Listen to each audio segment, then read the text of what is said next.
Yeah, I know. Right, Bubesi Mpati Umhlaba is back. Ladies and gentlemen, we're back. Good day to all of y'all. If you're a Londoner, if you're from London, good day to y'all. If you're from Birmingham, good day to you. Man, greetings to all of y'all. From London, from Birmingham, Manchester, as well as Barcelona, Madrid, New York City, Miami, Los Angeles, Melbourne, Côte d'Ivoire, Abidjan, Yamoussoukro, Bouake, Johannesburg, Pretoria, Cape Town, wherever you are, man, greetings to all of y'all. Greetings to all of y'all. Welcome once again, man, to Football is a Religion. It's your boy Bubesi Mpati Umhlaba. Here we are, man, once again. So, let's get started with the FA Cup, man. That replay. We know all odds were against them, but guess what? They put on a dominant display. They put on one of the best displays that we have seen from them this season. And I'm talking about none other than the Blues. Chelsea. Chelsea. Yeah, what a great performance from the Blues, man. Once again, to say the least, man. I actually load it as one of their best performances this season, and it comes with so much great irony that the manager, the coach of Chelsea, Mauricio Pochettino, he also shares the same sentiment as me, as he did also mention in his press conference that look, that was Chelsea's best performance of the season, one of their best performances of the season, and I couldn't agree with him any further, right? Because look, the performance at Stamford Bridge, Chelsea haven't been at their best. After that disastrous defeat to Wolverhampton Wanderers at home, it was just it just summed up their season so far. Their disastrous campaign in the league. But it seems like in domestic cup competitions, they seem to have a grip on things. They seem to have a tight grip on things. And I think they must fancy their chances in the domestic cups, in the domestic tournaments, domestic cups, because it's going to actually give them a sort of confidence booster ahead of the new season, and at least it will actually cement their place for European football next season, because remember, they have a Carabao Cup final to play on the 25th of February, as well as right now, they're in the FA Cup, they through to the round of 16. So perhaps, imagine winning a domestic double. That will actually do so much confidence for this Blues side. Right. So look, the replay was a game that, it was a flip performance. It flipped the performance and form on its head, because Aston Villa, remember, they trashed Sheffield United at the weekend, while Chelsea had conceded 4 goals in each of their last 2 matches. Disaster. But the Blues dominated the first half against a lackluster Villa side, right? And guess who got the goals? Conor Gallagher scoring his first goal for Chelsea. Basically, that's his first goal of the season, as well as Nicolas Jackson scoring in the 21st minute, seeing them in a 2-0 lead before halftime. And remember, Nicolas Jackson just returned from AFCON duties with Senegal. Remember, Senegal lost to the host Côte d'Ivoire on a penalty shootout in the last 16. And remember, Côte d'Ivoire are also through to the finals in their in their own tournament, where they will be facing Nigeria, the Super Eagles. That's going to be another classic final on the 11th of February, Sunday. And Enzo Fernandez scored a stunning free kick in the 54th minute, that was actually one of the pick of the goals though, and Moussa Diaby stoppage time consolation, made things nervy for the visitors, but Aston Villa were unable to complete an unlikely comeback. And look, man, Chelsea gave a great performance. That was a different Chelsea that we saw from like the Chelsea that we've been seeing over the past year or so, as well as even in the season in the league, right? When you look at the fact that, despite a positive opening from Aston Villa, right, it was actually Chelsea that dominated the encounter, and they went ahead inside 11 minutes, right? So Jackson found the impressive Noni Madueke in the middle with his left wing cross, and the latter, pulled it back for Conor Gallagher to actually slot the ball in, for his first goal in Chelsea colours. And then it was actually delightful. It was a curling effort from the midfielder into the top left corner. What a great goal that was from Conor Gallagher. And soon after, Chelsea took a commanding 2-goal lead. Malo Gusto sent in a peach of a delivery. What a great delivery there was. And the Senegalese Nicolas Jackson was waiting. And guess what happened? He was unmarked and he nodded home past Emiliano Martinez. So obviously, remember coming into this clash, right? Before we actually continue what the events that happened in this encounter, Coming into this clash, Aston Villa only made one change from their win against Sheffield United, right? So Matty Cash came in for the injured Ezri Konsa, and then Chelsea made 3 changes from their defeat against Wolverhampton Wanderers. Nicolas Jackson, Noni Madueke, as well as Benoit Badiashile, came in for Raheem Sterling, Christopher Nkunku, as well as Thiago Silva. And from that point onwards, back to the action on the pitch at Villa Park. Aston Villa's best chance of the game actually came on a stroke of halftime, because Ben Chilwell made a foul throw, which was just unlike him, and it actually gifted the hosts a throw-in, which they took very quickly. That was just clever play from the hosts. But however, it came to nothing, because John McGinn lashed his effort into the stands. So that was just a wasted opportunity. It could have been something, but it was basically nothing at the end of the day. It turned out to be nothing. And from that particular moment onwards, 10 minutes into the second half, it was halftime. And then 10 minutes into the second half, what we saw is that Fernandez scored a beauty of a free kick. A peacher. Impeccable. The World Cup winner, the Argentine, scoring against his Argentine teammate, his compatriot, Emi Martinez, in the Aston Villa goal. That was actually Chelsea's third on the night. What a stunning free kick by Enzo Fernandez. He was the one who actually won the free kick after he was fouled by Belgian midfielder Yuri Tillemans just outside the area. And then he called a world-class effort through Martinez's outstretched hands, right?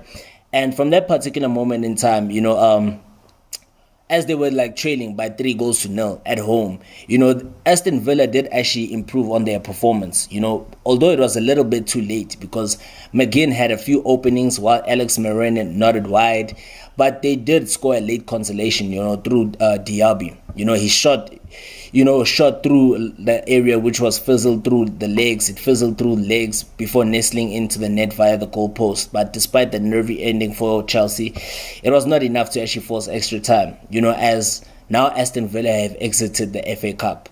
So it was not another Unai Emery masterclass like all Arsenal fans were hoping or the Manchester City fans were hoping. There was no Unai Emery masterclass. This was just a masterclass from Pochettino. So this victory for Chelsea actually does ease off the pressure of Mauricio Pochettino, So what's actually next for both these sides? Okay, what's next for Aston Villa is that now they're set for a big encounter. They've got a big clash against Manchester United at home at Villa Park in the Premier League. So that encounter will be taking place on the 11th of February, right? Sunday, which will be 5. It's going to be a 5 p.m. kickoff South African time. And Unai Emery's side, then travel to Fulham afterwards on Saturday, the 17th of February, with kickoff being at 3 p.m. South African time once again. So Chelsea's next outing is a London derby against the South Londoners, Crystal Palace, away to Selhurst Park. That is Conor Gallagher's old side, right? That will actually be a Monday night clash. Chelsea do actually have a great record on Monday nights. Remember, they played against Tottenham on a Monday night. They beat Tottenham emphatically 4-1. They also played against Fulham in another London derby on a Monday night, and they actually won by 2-0 away from home. So whenever Chelsea plays away from home on a Monday night, they actually have a great record. They seem to get all maximum points. So Chelsea need to continue with that record. They better continue with that record. And then from that point onwards is the big one. The big one. On the 17th of February, right? Chelsea then head to the Etihad Stadium to take on Manchester City on the 17th of February. So that will be a Saturday kickoff, 6 p.m. South African time. So we all looking forward to these clashes.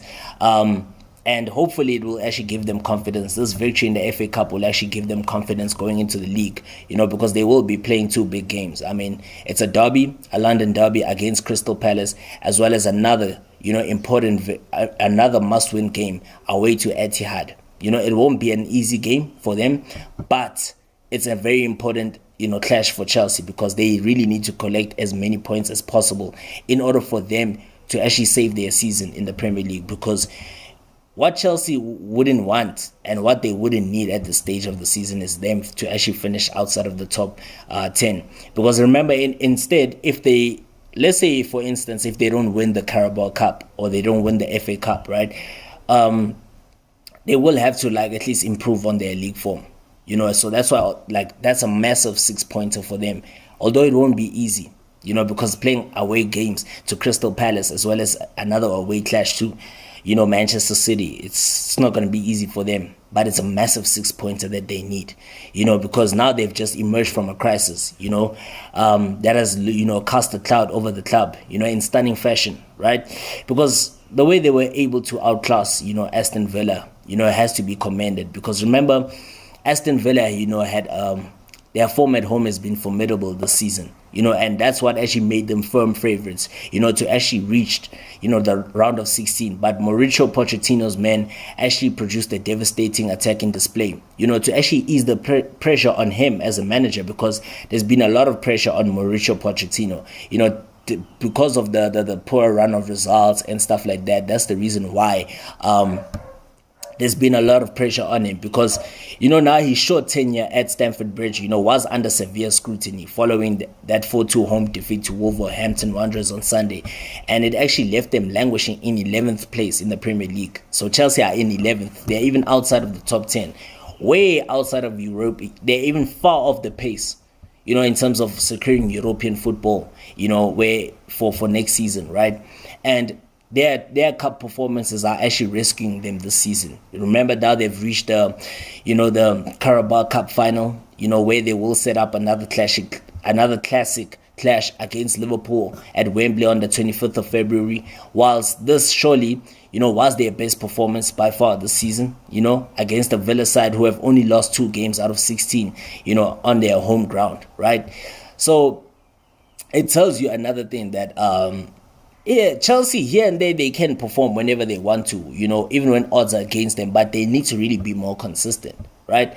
They honestly need to be more consistent, because at this particular moment in time, it's very worrying to say, like, a team like Chelsea finishing outside of the top 10, or even finishing outside the European spots in the Premier League, will actually be an embarrassment for them, because you have to look back at the fact that how much they spent during the transfer season. Last year, 2023, in January, Chelsea spent a lot of money, where they even signed players for ridiculous contracts. You understand? But they need to actually make that count, because with the quality that they pose, the quality that they possess in their team, they really need to make that count. You understand? And as for Aston Villa, now they've lost their way on the night of disappointment, because remember now, with Aston Villa, hopes were high inside a frenzy Villa Park, at kickoff. But, Unai Emery, he has actually been a masterclass this season, because, Villa have now a record of 13 wins and only 2 losses at home in all competitions, right? And they started in confident mood. Although, however, they were actually stunned by Chelsea, because Chelsea found their stride from that point onwards and actually hit them with 2 goals. And it actually left the hosts chasing the game, but their cause was not helped, as they were like second to many balls. It's the simple rule of football that if you come second best in that midfield, you are going to lose the game of football. And it actually now made them, it's actually a bitter disappointment to Aston Villa and their manager, because they would have harbored ambitions of actually progressing in the FA Cup after a goalless draw in the first game at Stamford Bridge, because now at this particular moment in time, Unai Emery and his charges, they'll need to shrug off this result quickly, as their season, still has so much to offer, as they aim for a top 4 spot, right? And they also need to make an impact in the Europa Conference League, an area which is vastly experienced by, Unai Emery's speciality. So there's still a lot of work to be done by Aston Villa, right? It's not the end of the world for them. You understand? And from this particular moment in time, as for Chelsea, they can actually take so much from this. Chelsea can actually look. They need to aim for a domestic double at least. Just to put behind a disastrous campaign that they've had so far. They haven't had the best of seasons, right? We all know that for a fact, right? But they can actually put that behind them, if they are to, give out a great display in the FA Cup.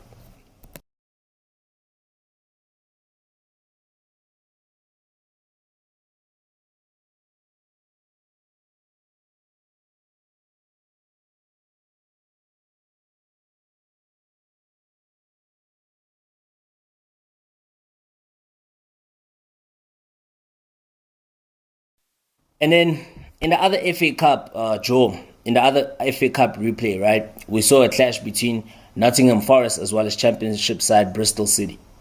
And surprisingly, the game went into a penalty shootout. But yeah, I don't know if it's a surprise, but look, Nottingham Forest are playing in the top flight. They are Premier League side. You would think maybe they would have it like they would show quality and actually wrap the game up in regulation time and not be forced into a penalty shootout, because that's exactly what happened. The score was 1-1 in regulation time, and the game had to go to a lottery of a penalty shootout, which obviously saw the Premier League side Nottingham Forest actually edge past Championship side Bristol City in a penalty shootout. So now Nottingham Forest will set up a fifth a round of 16 tie with Manchester United, and it is going to be a big game for them. But with this kind of performance, I'm not sure how they will even provide some sort of real competition to Manchester United. But Manchester United have also been struggling themselves, with a lot of inconsistent results here and there. But we'll see, right? So it all started with the fact that Taiwo Awoniyi, he scored the winning spot kick for the hosts, with Sam Bell having seen home goalkeeper Matt Turner save his effort, right? And Taiwo Awoniyi, I asked myself, why is he not part of the Nigeria's team? Because he's supposed to be on international duty at the African Cup of Nations. But then you realize that Nigeria is a quality side, and they have intentions of winning the AFCON. So as a player, if you're not going to perform for your national team, then forget about getting a call-up. So clearly he's not needed in Nigeria. He doesn't have the quality that is needed like Osimhen and the likes of Umar Sadiq, the likes of Terem Murphy, Kelechi Iheanacho, all those kind of players. Maybe he doesn't have the same quality as them, so he doesn't possess the same real quality threat up front for the Super Eagles. That's why he was left out of the squad. Because I'm actually surprised that he's still, he's supposed to be on international duty, but he's actually playing for his club, Nottingham Forest. But hey, it didn't affect Nigeria that much. So how the game actually went is that Divock Origi's close-range effort, had put Forest in front, only for the fact that, Jason Knight, leveled the encounter, 6 minutes later. And from that particular moment in time, the sides, could not be separated until the dramatic finale, right? And what actually happened is that, in this particular encounter, it was actually even. It was pretty balanced. It was a pretty balanced encounter, because it was like actually far from a dull stalemate, because both teams, actually they spurned a succession of good opportunities to actually win the encounter before and during extra time. And it perhaps the fact that they were fueled by a sense of injustice with Liam Manning's side, convinced Belgian forward Origi and diverted Felipe's near post flick in his hand when scoring his first goal since arriving from AC Milan in the summer. The Robins actually drew level almost immediately, and Turner could only push Andy King's thumping 25-yard shot against the post, and Bell was there to steal the ball home in from a rebounded effort into the path of Knight, who actually finished from 10 yards out. And from that particular moment in time, the visitors, they enjoyed, the better of things for long periods against Forest, side actually showing 8 changes from their Premier League draw against Bournemouth, right? So it tells you another story that Nottingham Forest, were really not in the game, right? Because Nottingham Forest were actually being dominated by Bristol City at home. And Tommy Conway, right, forced Turner into a good reaction, stop while Anis Mehmeti, had 3 efforts well saved by the American, who was actually aiming to impress after losing his place to new signing Matt Sells last weekend. And from that particular moment in time, the contest was actually threatening, to go away from Forest, with the likes of Callum Hudson-Odoi, Neco Williams, Awoniyi, and Nuno Tavares made a difference after being introduced by boss Nuno Espirito Santo. Williams twice went close to scoring, while Tavares saw visiting goalkeeper Max O'Leary palm his blistering long-range effort to safety. And from that particular moment in time is that we saw the fact that Robins, who the Robins, right? That's actually like their nickname, Bristol City, the Robins. They are known as the Robins. They were actually looking to eliminate more than one top flight opponent in the same FA Cup campaign for the first time since the 1919-20 season. but they were meant to they were bound to rule those missed opportunities that they had in extra time. With actually Tavares, preventing Wells from tapping in, and Harry Connick unable to hit the target from a Wells cross late on, and the game was evenly so balanced because remember, like I said, both teams actually shared the bulk of the possession, and what's actually ironic from this particular clash is that we saw actually 32 shots at goal, and out of those 32 shots at goal from both sides, there was only 13 shots that were on target, including the goals. And funny how is that the away side, the Bristol City, actually had more shots on target. They had 8 shots on target from 15 shots, right? Compared to Nottingham Forest only having 5 shots on target from a possible 17 shots at goal. It just shows you how, how evenly poised this encounter was. It was very evenly poised, and to say the least, give credit to Bristol City. They were terrific in this particular encounter. Despite the penalty defeat, they were very terrific.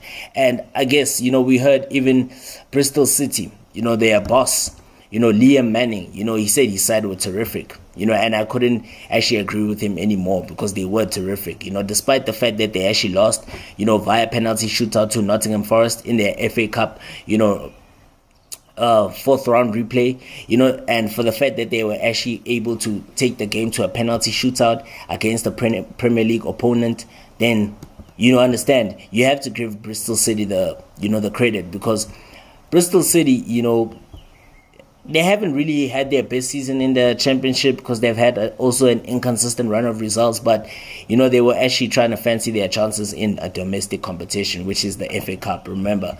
And remember City's boss, Sam Bell, he saw his spot kick, being saved as they missed out on a 5th round home tie with Manchester United. So there will be a tie between Nottingham Forest as well as Manchester United, in the round of 16 of this year's FA Cup, right? And look, man, Bristol City were very terrific, to say the least, and I think they can take a lot of positives from this, because alongside what actually happened is that, they lost 1-0 to promotion chasing Leeds United on Friday, where they were outplayed for the majority of the game. And what's next for Bristol City is that they have to pay Middlesbrough, Carabao Cup semi-finalist Middlesbrough, a visit, on Saturday. So they've got a lot of work to do. They have to go back to the league and actually show some bravery, show some discipline, and actually put up a great level of focus if they are to get their season on track, and perhaps maybe challenge for the Premier League, for a place in the Premier League next season.